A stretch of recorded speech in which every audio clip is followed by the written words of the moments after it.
আমার বাবা রিক্সা চালায়া 500 টাকা ইনকাম করে আমাকে দিয়ে বলতো, বুড়ে পাঞ্জাবি কিনে নিবা, মাদ্রাসায় যাও, লেখাপড়া করবা। ঈদের দিন আমার আব্বা নতুন পাঞ্জাবি গায়ে দেয় নাই, আমার মতো সন্তানটাকে নতুন পাঞ্জাবি দিয়েছে, পায়জামা দিয়েছে। বাবাকে বলেছে, আব্বা ঈদের দিন তোমার গায়ে কেন নতুন কাপড় নেই? ওই দিন বাবা বলেছে, আব্বু রে তোমার নতুন কাপড়টা দেখলে আমার মনে ভালো লাগে। আমি হাফিজ হয়েছি, মাদ্রাসার মুহতামিম হয়েছি, শিক্ষক হয়েছে, আমি এখন বেতন পাই 10,000, 15,000, 20,000। আমার বাবা আমার নতুন পাঞ্জাবি দিয়েছে, ছিলাম ছোট, এখন ইনকাম করে শিখেছি, আমি আমার বাবার গায়ে নতুন পাঞ্জাবি কিনে দিব।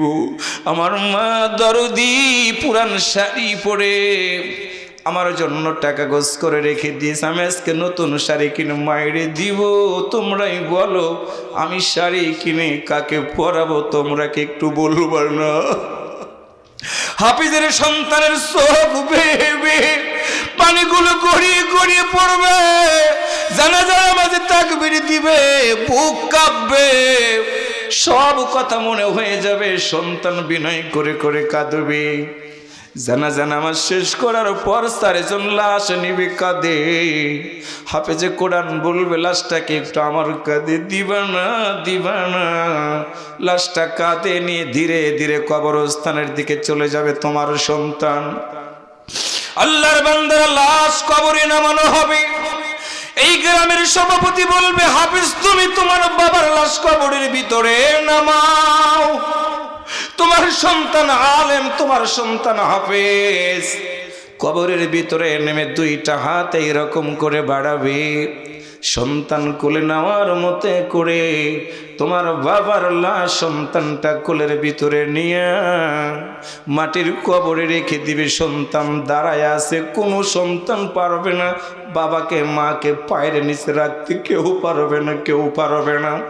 কিন্তু কবরের ভিতরে আল্লাহর বান্দার সন্তান দাঁড়াবে, বাবার লাশ সন্তানের পায়ের নিচে পড়ে যাবে। এই হাত দিয়া মুখটা ঘুরাই দিবে কিবলার দিকে। কিতাবের ভিতরে পড়লাম, সন্তান যখন মুখটা ঘুরাবে, হাফেজে কোরআনের বাবা চিৎকার করে বলবে, আব্বু রে এই বুকের উপরে তোমারে কত রাত ঘুম পাড়াইছি, এই বুকের উপরে তুমি মন কেমন মাটি দিবা, কেমনে সইব এতগুলো মাটির ভার। সন্তানের চোখ বেয়ে পানিগুলো গড়িয়ে গড়িয়ে পড়বে। বাঁশ দিয়ে ঢাউর দিয়ে তালাই বিছানো হবে, 3 মুষ্টি মাটি দিব, কবর পূরণ হয়ে যাবে মাটি দিয়া। সবাই বলবে, কবর ছেড়ে দাও, তোমার আলেম সন্তান কবর ছাড়বে না, ছাড়বে না। সবাই বলবে, চলে যাও হাফেজে কোরআন, তোমার সন্তানটা তোমার কবরটা ছেড়ে যাবে না। সবাই বাড়িতে পৌঁছে যাবে। তোমার সন্তান যদি আলেম হয়, কবরের পাশে দাঁড়ায়া আল্লাহকে ডাক দিয়া বলবে, আল্লাহ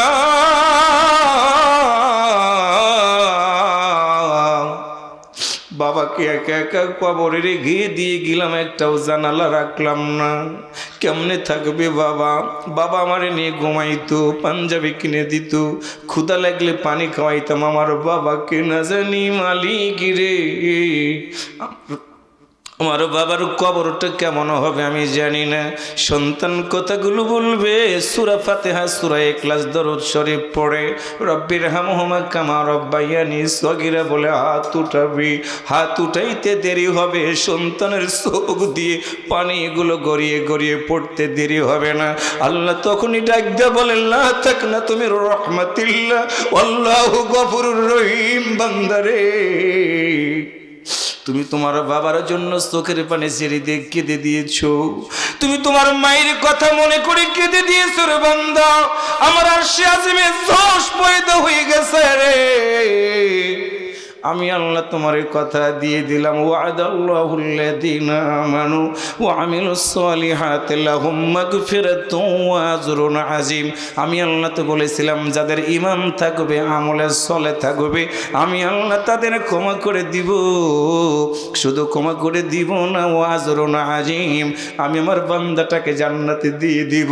আল্লাহ বলবে বান্দারে আর কাঁদবা না, যাও যাও, তোমার বাবার কবরটাকে আমি আল্লাহ জান্নাতের বাগান বানায়া দিলাম। আমার দিনী ভাইরা, এই জন্য আপনাদের কাছে সংক্ষেপে সময়ে একটা আয়াত বেছে নিয়েছে, আল্লাহু ওয়ালিয়ুল্লাযীনা আমানু।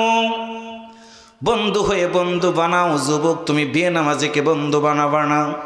যেই বন্ধু তোমারে বিড়ি দেয় বন্ধু বানাবা না, যেই সিগারেট দেয় তারে বন্ধু বানাবা না, যে গাঁজা দেয় তারে বন্ধু বানাবা না। বন্ধু বানাবা তাকে যেই বন্ধু আজান হয়ে গেলে তোমারে মসজিদে নিয়ে যায়, সত্য কথা বলায়, স্কুল ফাঁকি দেওয়ায় না, কলেজ ফাঁকি দেওয়ায় না। বন্ধু বানাবা তাকে যিনি প্রতিদিন 5 ওয়াক্ত নামাজ আদায় করে, মুরব্বীদের শ্রদ্ধা করে, ছোটদেরকে স্নেহ করে, সৎসঙ্গের স্বর্গবাস, অসৎ সঙ্গের সর্বনাশ।